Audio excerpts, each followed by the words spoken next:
সব হিসেব নিকেশ ফেল মেরে গেল, সব জল্পনাই ভুল। রিঙ্কু ভেঙ্কটেশ কেউ নন এ মরশুমের নতুন অধিনায়ক।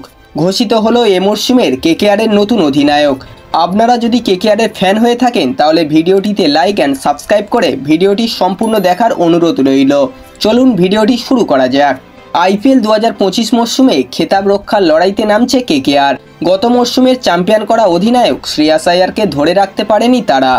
নিলাম মঞ্চ থেকে যেভাবে টিম সাজিয়েছিল তাতে একাধিক ক্রিকেটারের যে কেউই হতে পারে অধিনায়ক, এরকমই জল্পনা ছিল। কেকেআর ম্যানেজমেন্ট সোমবার বেছে নিল আইপিএল 2025 মরশুমে নিজেদের নতুন অধিনায়ক আজাঙ্কে রাহানে। জানি আপনারা নামটি শোনার পর একটু হলেও হতবাক হবেন, কিন্তু এটাই সত্য। 2025 মরশুমে আজাঙ্কে রাহানেই কলকাতার ক্যাপ্টেন হতে চলেছে। সহ অধিনায়ক হয়েছেন ভেঙ্কটেশ আইয়ার। রিঙ্কু সিংকে রিটেন করলেও তাকে অধিনায়ক কিংবা সহ অধিনায়ক কোনোটাই করা হয়নি। এদিকে এর আগে নতুন জার্সি লঞ্চ করলো কেকেআর। সেই জার্সিতে রয়েছে 3টি স্টার। ডিফেন্ডিং চ্যাম্পিয়ন হিসাবে আইপিএল 2025-এ মাঠে নামবে কেকেআর। কলকাতা নাইট রাইডার্সের জার্সিতে রয়েছে উল্লেখযোগ্য বদল, আর সেটা যে হবে এমন আন্দাজ করা গিয়েছিল আগেই। এবার কার্যত নতুন ডিজাইনের জার্সি পরে মাঠে নামবে ভেঙ্কটেশ আইয়াররা। জার্সির সামনে কেকেআরের লোগো ঠিক ওপরে থাকছে 3 স্টার।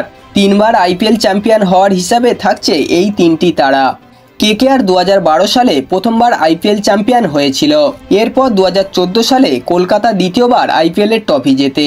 2024 সালে দীর্ঘ 10 বছর পর ট্রফির খরা কাটিয়ে তৃতীয়বারের জন্য চ্যাম্পিয়ন হয় কলকাতা নাইট রাইডার্স।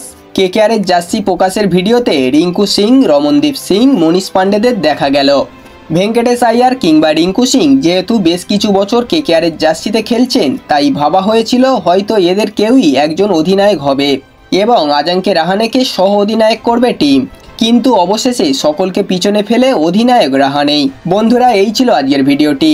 কেকেআর ভক্তদের জন্য এই ভিডিওটি আপনাদের কেমন লাগলো অবশ্যই কমেন্ট করে জানাবেন। ভিডিওটি ভালো লাগলে একটা লাইক করে দেবেন এবং এই ধরনের ক্রিকেট নিউজ সবার আগে পাওয়ার জন্য চ্যানেলটিকে অবশ্যই সাবস্ক্রাইব করে দেবেন।